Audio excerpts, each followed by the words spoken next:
आज का दिन बहुत ऐतिहासिक दिन है। ऐतिहासिक इसलिए नहीं है कि तालकटोरा में आज प्रोग्राम हो रहा है, ऐतिहासिक इसलिए है क्योंकि आप सब लोग मिलके ऐसे ऐसे लोगों को आज डायमंड बनाया है जिनको देखने के बाद लगता है कि अभी भी मेहनत करना बाकी है। हाँ कि ना? आज विमल सर डायमंड बने, मैं तो बैठे बैठे रो रहा था और मुझे वो दिन याद आ रहा था जब कभी हम डायमंड बनने की चाहत रखते थे, जब किसी को सुनते थे तो सुनने के बाद मतलब आंखों में आंसू आते थे कि कभी अपना दिन भी ऐसा आएगा। आज विमल सर ने बहुत लोगों को रुलाया। विमल सर की कहानी सुनने के बाद में लगा कि मेहनत को बढ़ानी चाहिए, क्योंकि बहुत सारे ऐसे लोग हैं जो विमल जी जैसी जिंदगी को जी रहे हैं। साथियों, अगर एक मेहनत से अगर एक व्यक्ति की जिंदगी बदलती है तो मुझे लगता है कि एडी से चोटी तक का दम लगा के ऐसे काम को करना चाहिए। हाँ कि ना?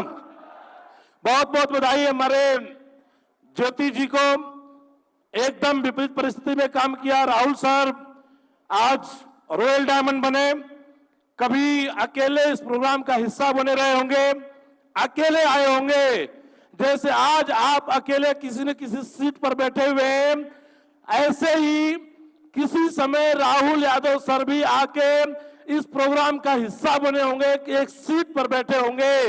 लेकिन आज देखिए कि उन्होंने अपने दम पे आज पूरे ताल कटोरा को भर दिया। इससे बड़ी बात नहीं हो सकती है। तो क्या आप भी ताल कटोरा भरना चाहते हैं? हाँ कि ना? Yes sir, no? अरे पुष्पेंद्र राजपूत जी बोले कि राहुल सर का कमिटमेंट मैं पूरा करूंगा, 50% मेरे होंगे। तो मैं बैठे बैठे सोच रहा था, राहुल सर बोले आधा बाहर आधा अंदर होंगे और 50% जब पुष्पेंद्र जी के होंगे तो राहुल जी के बाहर होंगे कि पुष्पेंद्र जी वाले बाहर होंगे? तो मजा आ रहा है आपको? किसको किसको मजा नहीं आ रहा? हाथ उठा दो। एक भाई साहब को मजा नहीं आ रहा है। देखिए आप यहीं रहिए, यहीं पे है। हाँ कि ना? Yes sir, no? चलिए साथियों, नाम मेरा दिलीप चौबे, वाराणसी के पास गाजीपुर डिस्ट्रिक्ट का मैं रहने रहा हूं। आज से 6 साल पहले मुझे एसएलपीएस को देखने का, समझने का, जानने का मौका मिला। जब मैं बिजनेस को देखा, मुझे उसी समय लग गया कि मुझे इस बिजनेस को करना चाहिए। इस बिजनेस को करने के बाद ही जिंदगी में बदलाव आएगा। और मैंने शुरू कर दिया। जब शुरू करते हैं तो आपको पता है कि आपने जब शुरू किया होगा तो आपके साथ भी हुआ होगा। जब बिजनेस की शुरुआत करते हैं तो घर के बाहर एक लंबी सी लाइन लग जाती है और सब लोग अपने जेब में 16-16 हजार रुपए लेकर खड़े रहते हैं और धक्का मुक्की कर रहे होते हैं कि मुझे भी ज्वाइन करना है, मुझे भी ज्वाइन करना है। ऐसा होता है? ऐसा होता ही नहीं होता है? ऐसा नहीं होता है? कैसा होता है? जैसा होता है वैसा ही मेरे साथ भी हुआ। लोगों ने मना किया, लोगों ने तरह तरह की बातें बोली। जो आपको बोली जा रही है वही बातें मुझे बोली गई। लेकिन साथियों, सिस्टम का साथ मिला, अपलाइन का साथ मिला, जिसकी वजह से परिस्थितियां धीरे धीरे बदलती चली गई, धीरे धीरे तरक्की होती चली गई और धीरे धीरे बहुत बड़े लेवल पर परिवर्तन आ गया। उन दिनों की बात करूं जिन दिनों में मैं बिजनेस की शुरुआत किया था, उन दिनों हालात बहुत अच्छी नहीं थी। जैसे विमल सर सुना रहे थे अपनी कहानी, पुष्पेंद्र सर भी हल्के हल्के फफक रहे थे, तो बैठे बैठे मुझे अपने पुराने दिन याद आ रहे थे कि जब 6 साल पहले मैं बिजनेस की शुरुआत किया था, रहने के लिए घर नहीं हुआ करता था, एक झोपड़ी हुआ करती थी। 5 बहन भाइयों में सबसे बड़ा मैं, पूरी जिम्मेदारी मेरे ऊपर। शादी हो गई थी, मुझे एक बेटी भी थी 3 साल की। ऐसा लग रहा था उस समय के अंदर जिंदगी क्या चल रही है। ऐसी झोपड़ी, जब बारिश होती तो आधा पानी घर के बाहर, आधा पानी घर के अंदर। हमारे आंखों के सामने वो झोपड़ी बारिश के अंदर टपकती, हमारे आंखों के सामने हमारा ईंधन भीगता, आंखों के सामने अनाज भीगता, आंखों के सामने बिस्तर भीगता और हम खड़े खड़े मूक दर्शक बन के देखते रहते थे। वो स्थिति थी। खेती उतनी थी मात्र जिसमें अनाज पैदा होता था, हमारा पेट भरता था। इतने भी अनाज नहीं होते थे कि उसको बेच पाए, कोई सोर्स ऑफ इनकम नहीं। ऐसे समय के अंदर एसएलपीएस करने का सौभाग्य मुझे मिला और जब मैं एसएलपीएस को करने के लिए मार्केट के अंदर निकला तो लोगों ने सलाह देना चालू कर दिया। पिताजी को आके उनके कान भरने लगे, कहाँ फालतू काम में लग गया है, अगर कहीं नौकरी करता 10,000 रुपये कमाता तो आपका परिवार चलता। और सच बात है, उस समय 10,000 रुपया 1 लाख रुपए के बराबर लग रहा था, क्योंकि पैसा था ही नहीं घर के अंदर। लेकिन मुझे मेरा कैलकुलेशन पता था कि मैं 10,000 रुपये कमा के जिंदगी में बड़ा नहीं बन पाऊंगा, मैं काम नहीं कर पाऊंगा। मेरी 3 बहन, 2 भाई, 1 मेरी बेटी। एक बहन की शादी हमने कर दिया था, 10-12 लाख रुपए कर्जा था। मार्केट में ऐसा कोई आदमी नहीं था जिसका पैसा ना बाकी हो। सुनार का पैसा बाकी, फर्नीचर वाले का पैसा बाकी, बनिया का पैसा बाकी। जिधर निकले उधर सिर्फ जो है पैसा मांगने वाले लोग थे। मतलब मार्केट में निकलना मुश्किल होता था। 2 बहनों की पढ़ाई चल रही थी, भाई की पढ़ाई चल रही थी, दोनों बहनों की शादी करना, भाई की शादी करना, बेटी को पढ़ाना, झोपड़ी थी वहां पे घर मकान बनवाना, अपनी जिंदगी जीना। मैं ये बात समझ गया था कि मैं कहीं नौकरी भी करूंगा 10, 15, 20, 25 हजार रुपए की, तो इससे मैं बड़ा काम कभी नहीं कर पाऊंगा। मैं जीवन में कभी अपने बहनों को नहीं पढ़ा पाऊंगा, भाई को नहीं पढ़ा पाऊंगा, उनकी शादी नहीं कर पाऊंगा, और जिंदगी में कभी एक कर्जा नहीं उतार पाऊंगा। जिंदगी में मैं कभी घर नहीं बना पाऊंगा। ये बात मुझे पता चल गई थी कि 20-25 हजार रुपए की नौकरी से कुछ नहीं हो सकता है। 20-25 हजार रुपए इसलिए बोलता हूं हमेशा मैं, क्योंकि मेरी जो एजुकेशन है, मैं इकोनॉमिक्स से पोस्ट ग्रेजुएट हूं। अगर उस डिग्री को मैं मार्केट में लेके जाऊं तो उतना ही मिलेगा, उससे ज्यादा मिलने का नहीं है। ये कैलकुलेशन मुझे पता चल गया था कि मैं 10 साल 20 साल नौकरी करके वही स्थिति में रहूंगा जिस स्थिति में हूं। आज बहुत सारे ऐसे लोग हैं जिनको पता है कि वो जिस नौकरी को कर रहे हैं, जिस काम को कर रहे हैं, उससे 10 साल कर ले, 20 साल कर ले, 30 साल कर ले, कोई परिवर्तन नहीं होने वाला है। फिर भी उस नौकरी के अंदर लगे हुए हैं, उस बिजनेस के अंदर लगे हुए हैं। मुझे समझ में आ गया था कि आज पैसा नहीं आ रहा है, डेवलपमेंट कर रहा हूं, आज फील्ड में भाग रहा हूं, घर घर जा रहा हूं, लोग बता रहा हूं आज पैसा नहीं आ रहा है, लेकिन आने वाले समय में जब पैसा आएगा तो मैं सब समस्याओं को दूर कर सकता हूं। साथियों, समस्याओं से निकल के मैं काम करना शुरू किया। मैंने कभी समस्याओं को फोकस नहीं किया, और मैं धन्यवाद देना चाहता हूं अपने माँ बाप को कि उस विषम परिस्थिति के अंदर उन्होंने मेरा साथ दिया और उन्होंने फ्री कर दिया मेरे को। जा बेटा तू कर, हमें पता है कि जो करेगा अच्छा करेगा। मेरे पिताजी बोले मेरे को शब्द मुझे आज भी याद है कि जब घर से निकल रहा है, जा रहा है, तो बड़ा आदमी बन के आना, इतना बड़ा आदमी बन के आना कि समाज में हमारा अस्तित्व रहे, नहीं तो हाथ में कटोरा लेके आना, हम तुम्हें एक्सेप्ट कर लेंगे। साथ ही उन्होंने जो शब्द बोला था वो शब्द मेरे को चुभ गए थे, और मैं निकल गया बाहर काम करने के लिए। दिल्ली के अंदर आया, महागुरु जी महिपाल सर जी का साथ मिला। और साथियों, महागुरु जी का साथ मुझे कोई नॉर्मल साथ नहीं मिला, हर पग पग पर एक साये की तरह इन्होंने, गुरु जी ने मेरा साथ दिया। हर समय मुझे आज भी महसूस होता है कि कोई है मेरे पीछे खड़ा जो मेरे साथ में कहीं बुरा नहीं होने देगा। ऐसा गुरु जी ने साथ दिया, औलाद की तरह मुझे पाला, और मैंने काम करना शुरू किया। मैं कभी जिंदगी में नहीं डरा। मुझे पता था कि जब भी कुछ 19-20 होगा, महागुरु जी मुझे संभाल लेंगे। साथियों, दिल्ली में रह काम करना चालू किया। शुरुआत के 2 साल तक, 18 से लेके 2020 तक मेरा रहने कोई ठिकाना नहीं था। मेरा रहने का ठिकाना ट्रेन की जनरल बोगी, बस की जनरल सीट, हवाई मतलब कि आपके बस स्टैंड का बस स्टॉप, रेलवे स्टेशन, ये मेरा रहने का ठिकाना हुआ करता था। एक ट्रॉली बैग लेके हमेशा मैं घूमता था। सुलभ शौचालय में नहाना धोना, तैयार होना। 2 साल तक मैं ट्रेनों में, बसों में, प्लेटफॉर्म पर सोया। महागुरु जी एक दिन मेरे से पूछे रहते कहाँ हो? मैं बोला गुरु जी मैं गुड़गांव के अंदर रहता हूँ। गुड़गांव में कहाँ रहते हो? मैं बता ही नहीं पाया, और गुरुजी समझ गए कि इस पास में कोई ठिकाना नहीं रहने का है। साथियों, दिल्ली में ठिकाना भी मुझे कहीं मिला तो गुरुजी के माध्यम से मिला। गुरुजी बोले जा, ये जगह तेरे लिए मैं देख रखा हूं, इस जगह तू शिफ्ट हो जा। 2 साल बाद अगर रहने की छत भी किसी के माध्यम से नसीब हुई तो महागुरु जी महिपाल सर जी की वजह से हुई। साथियों, रहना चालू कर दिया, पीछे मुड़ के नहीं देखा। जिंदगी में जितने भी संघर्ष आए उसको झेलता चला गया। मेरे पिताजी, मुझे याद है कि मेरे पास फोन करते, 500 रुपए के लिए फोन करते, और 500 रुपया 2-2 महीने तक नहीं दे पाता, मैं बोलता कल दूंगा, अगले दिन दूंगा, और वो समझ जाते कि भाई नहीं तो देगा कहां से। कभी वो मेरे से परेशान नहीं हुए, कभी तकलीफ नहीं आए। मेरी जितनी बहनें, मेरे भाई, मेरी वाइफ, मतलब आज के समय के अंदर आप सोचो, जब बारिश खत्म होती थी लोग इंतजार करते थे बारिश खत्म होगी तो हम काम पे जाएंगे। मेरे घर में इंतजार होता था बारिश खत्म होगी तो हम पानी निकालेंगे। मेरी वाइफ, उसने पूरे परिवार में स्ट्रगल किया, मैं बाहर था, घर में पूरे परिवार को संभाला, मेरी बहनों को संभाला, मेरे पिताजी जितने सब लोग पूरे परिवार में हैं सबको संभाला। उसने कभी भी अपने मायके में शिकायत नहीं किया कि मुझे तकलीफ हो रही है, खाने की तकलीफ हो रही है, रहने की तकलीफ हो रही है। कई बार ऐसा हुआ बारिश के महीने के अंदर 2-2 दिन 3-3 दिन मेरे घर के अंदर खाना नहीं बना, क्योंकि ईंधन भी गया, अनाज भी गया। कई बार शरबत घोल घोल के 3-3 दिन तक लोग पिए हैं, और ये बात ज्यादा पुरानी नहीं है, 2018 से मैं शुरुआत किया हूं, तो आप समझ सकते हैं 5-6 साल पहले की बात है। यस सर नो साथियों, ये सिलसिला पूरा चलता रहा, धीरे धीरे लाइफ में परिवर्तन आना चालू हुआ, अचीवमेंट आने चालू हो गए, टीम बनना चालू हो गई।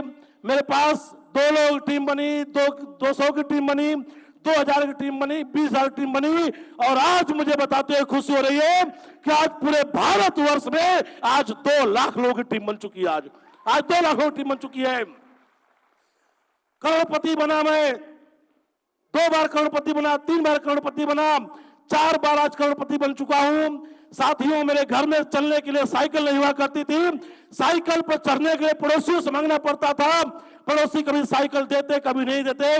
कई बार ऐसा हुआ कि मुझे मेरी बीबी को ससुराल लेकर जाना है और मैं किसी से मोटरसाइकिल मांगने के लिए गया तो लोग बोलते ठीक है कल ले जाना, और जब कल मोटरसाइकिल मांगने के लिए गए तो लोगों ने मना कर दिया। मुंह देख के जो मोटरसाइकिल मांगनी पड़ती थी कि पापा के व्यवहार पर मोटरसाइकिल मिलेगी कि मम्मी के व्यवहार पर मोटरसाइकिल मिलेगी, कभी मिलती कभी नहीं मिलती। बहुत तकलीफें हुआ करती थी, बहुत संघर्ष होते थे, लेकिन साथियों वो संघर्ष के दिन भी निकले। मेरे घर में मोटरसाइकिल आई तो AWPL में काम करने के बाद मोटरसाइकिल आई थी। जिस दिन मोटरसाइकिल आई मेरे घर के सारे सदस्य निकल के, मम्मी पापा भाई बहन सब, कोई मोटरसाइकिल के हाथ को फिरा रहा है, कोई सीट फिरा रहा है, और सब बोले कि हमारा है, हमारा है, मेरा है। मैं विश्वास दिला रहा हूं अपनी मोटरसाइकिल है, चमचमाती मोटरसाइकिल। साथियों, दुनिया के लिए मोटरसाइकिल थी, लेकिन हमारे लिए किसी हेलीकॉप्टर से कम नहीं थी वो।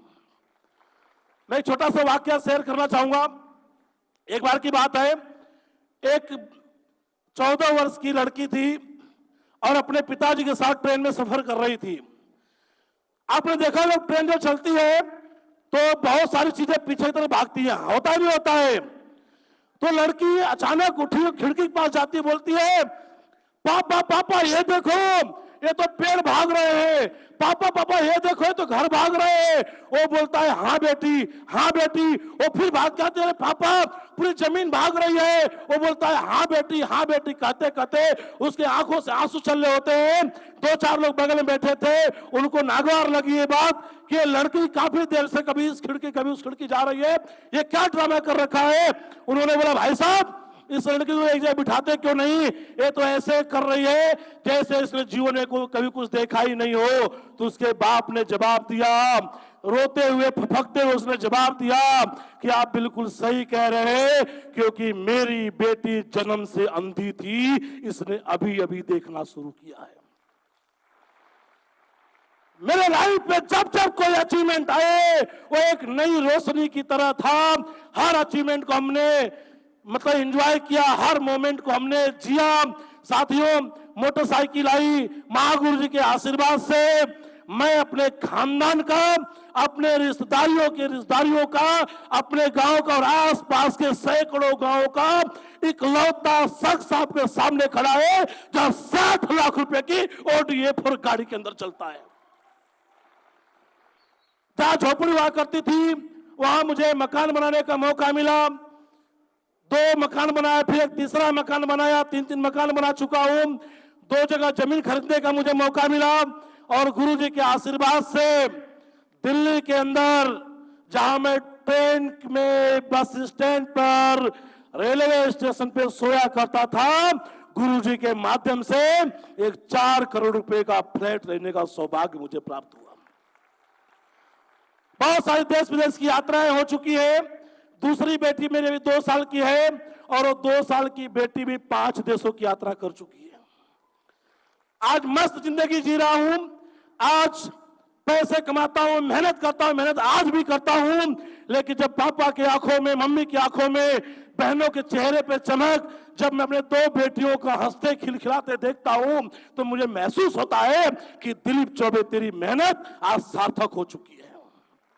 आज ये मेहनत सार्थक हो चुकी है और आज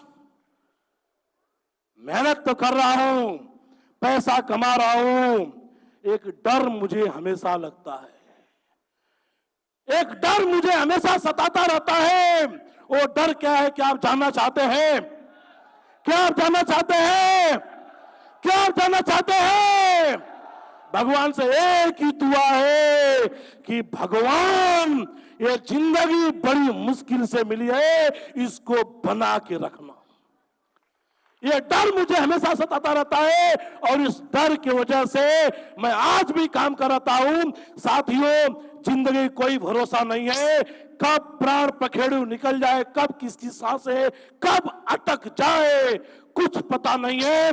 जिंदगी अधूरी रह जाएगी, सपने अधूरी रह जाएंगे। ये बात मेरी नहीं है, ये बात पूरे ब्रह्मांड में जितने लोग रहते हैं सबके ऊपर ये बात लागू होती है कि कब तक सांस चल रही है, कब बंद हो जाए कुछ पता नहीं है, कब बना बना साम्राज्य खत्म हो जाए, कब आदमी हीरो से जीरो बन जाए, कुछ पता नहीं है। इस बात का डर मुझे आज हमेशा सताता रहता है।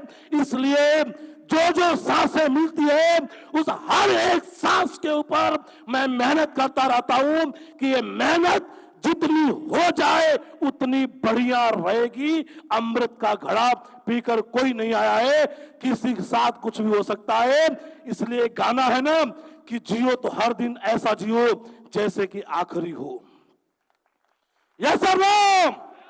तो साथियों, आज मजा भी है लेकिन डर भी है और आज मैं उस डर के लिए काम करता हूं।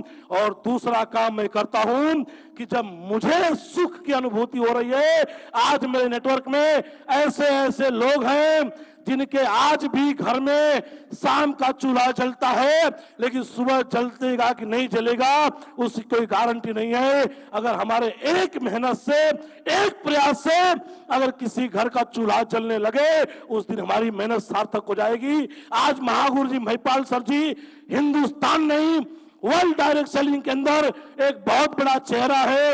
आज मैं गुरु जी की मेहनत को देखता हूं, 30 के 30 दिन ग्राउंड के अंदर और 30 दिन में 90 दिन काम करते हैं गुरुजी। हर एक एक दिन में 3-3 शहरों को कई बार कवर करते हैं। मैं गुरुजी की मेहनत को देखता हूं, सैल्यूट है गुरुजी आपकी मेहनत को कि आप इतनी मेहनत कर पाते हैं। अभी तो हम एक तिनका भर भी मेहनत आपके जैसे नहीं कर पाते हैं, सीख रहे हैं। साथियों, हम सब लोग मिलके एक बहुत बड़ी टीम बनाएंगे, बहुत बड़ा काम करेंगे। आज आप जितने लोग यहाँ बैठे हुए इस हॉल के अंदर, मैं बोल सकता हूं कि आज के समय के अंदर अगर आपका सबसे बड़ा और कोई शुभ चिंतक है जो आपको भविष्य में आगे बढ़ते हुए देखना चाहता है, वो है आपका अपलाइन, अपलाइन, अपलाइन और अपलाइन। उसको पकड़ के रखना, क्योंकि मैं जो कुछ भी हूं अपलाइन की वजह से हूं, जो कुछ बनूंगा अपलाइन की वजह से बनूंगा। अगर मेरे जीवन से अपलाइन शब्द निकाल दो तो मेरा अस्तित्व तो कुछ भी नहीं है। इसलिए जो भी आज आपके अपलाइन हैं उनको पहचानिए। पहचानने के तैयार है? Yes sir no? तो कुछ काम की बातें अब हो जाए। Yes sir no? टारगेट निकला हुआ है, जितना चाहते हैं। कितने लोग जितना चाहते हैं? फिर तो हो लिया। क्या टारगेट जीतना चाहते हैं? Sir no? सारे लोग मुट्ठी बंद करे, नसें पूरी टाइट हो जानी चाहिए एकदम आपकी। जितना चाहते हैं? क्या हमारा टारगेट ये नारियल फोड़ने से भी महंगा है? बेचारे धर्मेंद्र राजभर जी जब नारियल तोड़ रहे थे मेरे यहां चोट लग रही थी, सच बता रहा हूं। बताओ आपको लग रही नहीं लग रही थी? जब नारियल तोड़ सकते हैं, कभी यहां से तोड़ रहे हैं, कभी यहां से तोड़ रहे हैं, कभी यहां से तोड़ रहे हैं, कभी यहां से, कभी उंगली मार के तोड़ रहे हैं, दांत से खींच रहे हैं। नारियल सारे को चिथड़े चिथड़े उड़ा दी उन्होंने। नारियल सोच रहा किसके पाले पड़ गया। यस और नो? जब धर्मेंद्र राजभर जी नारियल तोड़ सकते हैं तो क्या आप टारगेट जीत सकते हैं? कितने लोग जीतने के मूड में हैं? मैं टारगेट इसलिए जीत पाया हूं, आज तक कोई टारगेट मिस नहीं हुआ है, क्योंकि मैं हर ट्रेनिंग अटेंड किया हूं गुरुजी कहने पे, हर मीटिंग, हर 10 कदम और हर एसओएस। आपकी भी एसओएस अगले महीने आ रही है, क्या सब लोग एसओएस में आने को तैयार हैं? यस और नो? पक्का आएंगे? भूल तो नहीं जाएंगे? इस हॉल में 2,500 से 3,000 लोग बैठे हुए, क्या आप सारे 2,500 लोग आने के तैयार है कि नहीं? पक्का पक्का पक्का पक्का पक्का? 6,000 रुपए लगेंगे, देने के लिए तैयार है? मैं बताना चाहता हूं, हमारी कंपनी में आज तक का रिकॉर्ड है, सभी ट्रेनिंग मीटिंग फ्री होती थी, होती है, होती रहेंगी। ट्रेनिंग मीटिंग आज तक एक चौनी नहीं लगा है, आज भी एक चौनी किसी का नहीं लगा है। आज जो पैसा दिए है अपने खाने पीने का सुविधाओं का दिए है, जो 6,000 रुपया देंगे वो होटल में रुकने खाने पीने का देंगे। ट्रेनिंग तो फ्री ऑफ कॉस्ट होती है। क्या ट्रेनिंग में आने का तैयार है? Yes sir no? ट्रेनिंग में आ जाएंगे, टारगेट मिल जाएगा, टारगेट जीत जाओगे, टारगेट हो जाएगा। और टारगेट जीतने का टिप्स ट्रेनिंग मीटिंग सेमिनार में आने से ही मिलता है। एक बार हमारे कोई बंदा था, टारगेट जीतने का टिप्स उसको चाहिए था, ट्रेनिंग मीटिंग में आ नहीं रहा। उसके दिमाग में काम किया कि सेल्स वाले भी टारगेट मिलता है, क्वालिफाई करते हैं, चलता हूं उनको देख के आता हूं कैसे टारगेट जीतते हैं। काफी देर तक बैठा रहा कि उसका इंटरव्यू हो, अभी उसको बुलाया नहीं गया, तब तक उसको जो है बाथरूम जाना हुआ। जैसे बाथरूम में गया, सीट पर बैठा तो सामने कोटेशन लिखा हुआ था, जितनी ताकत तू यहां लगा रहा है उतनी ताकत ग्राउंड में निकाल दे तो तुरंत टारगेट हो जाएगा।